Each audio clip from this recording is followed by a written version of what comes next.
Today we're going to be taking a look at the Gerber Paraframe 1.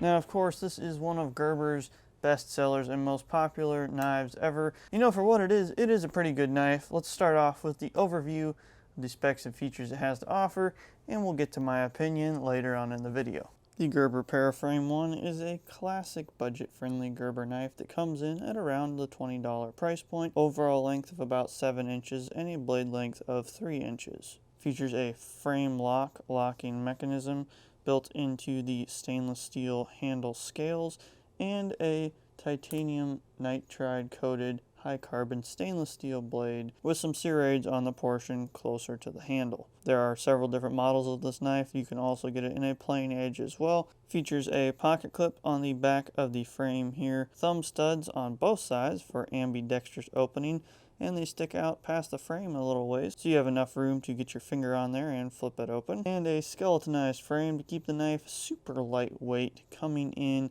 at around 2.6 ounces overall. This has been one of Gerber's best sellers for years in their budget lineup. It comes with a Tano option as well, different colors like black and this gray color I have here, so tons of different options to choose from. Now, to start off, I do want to say this knife does have a lot of things going for it. If you've watched the channel for any length of time, you know I'm a stickler for budget gear, especially at a price point that pretty much anyone can afford, because in order for everyday carry to function, it also has to not break the bank. Now, of course, this knife is only $20, and it has been the gateway to a lot of people's everyday carry journey, especially people who are non-knife people and they see, oh look, it's a $20 knife, it's a Gerber, it is designed in America, now made in China unfortunately, but overall, for what it is, for 20 bucks, yeah, it's not a bad knife. However, for me personally, right out of the box, I just wasn't really sure about this one.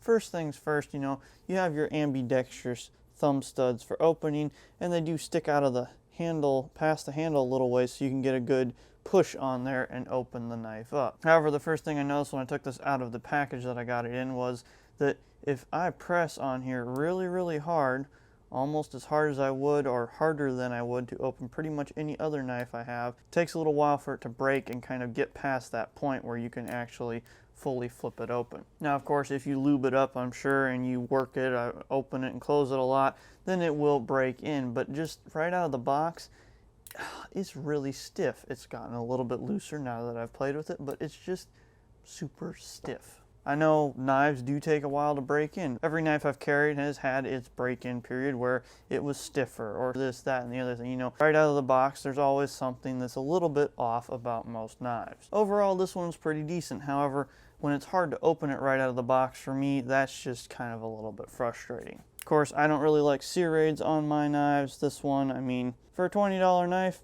not terrible. I mean, you can get it in the plain edge option as well if you want. So there are options to choose from. They do also offer a Tano blade profile as well. It does come really sharp right out of the box. That is a plus. One thing I just find a little bit irritating about this particular one is that it's easier for me to open it like a classic jackknife or a Swiss Army knife than it is to use the thumb studs as I sit here and push and push and push to try and get it open. The other thing about this knife that's kind of nice because it makes it lightweight, which is the skeletonized handle, is also a little bit of a problem specifically for me. I want to like this knife. I just haven't always had the greatest experience with Gerber, and this is one of the reasons why. Like, it can be hit or miss. Every Gerber product that I get, I'll have one good one and two bad ones, or one that breaks right away and another one that lasts for years. So it really, for me, is just hit or miss depending on what I get from Gerber. The problem specifically I have with the skeletonized handle like this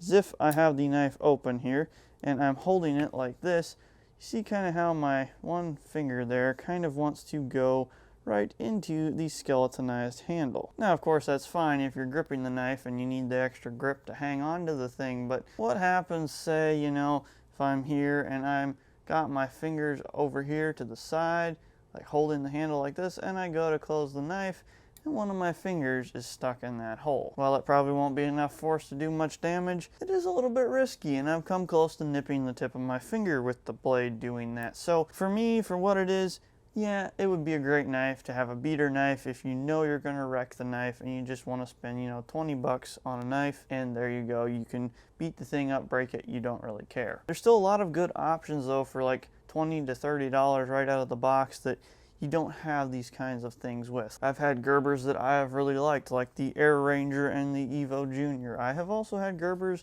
such as the Dime Multi-Tool, which I made a video about, that got all the haters warmed up their keyboards, and I'm sure they're coming out for this one too. Is sure, the Paraframe one is a great knife and a classic from Gerber, one of their best sellers, but for me, I really just don't like this knife. I want to like it. I promise you, I really would like to like it.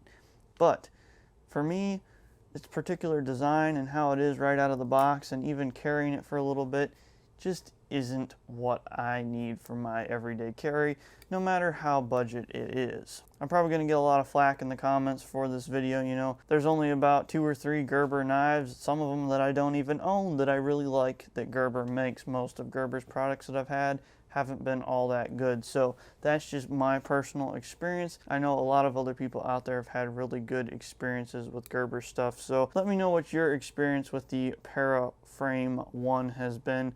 It's a decent knife for 20 bucks, but at the same time, you can get a lot nicer knives for $20, or you can just stack up that 20 bucks with some other money you have laying around and get a really nice mid to high-end everyday carry knife for not a ton of money. I'm all about budget gear, but I'm also all about being careful with your money and making good investments. So if you like Gerber and you've had a good experience with it, by all means, go ahead and buy this knife. However, I personally am not going to tell you go out and buy it, because I haven't had the greatest experience with this one or Gerber overall as a whole.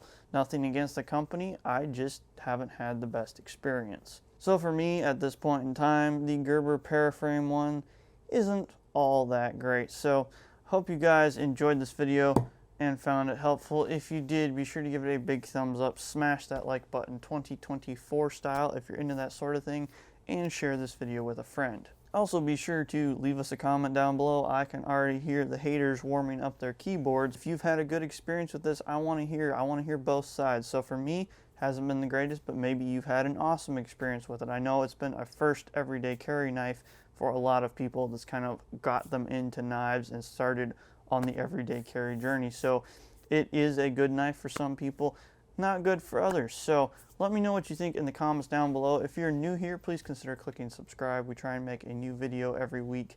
As always, stay safe, and we'll catch you on the next video.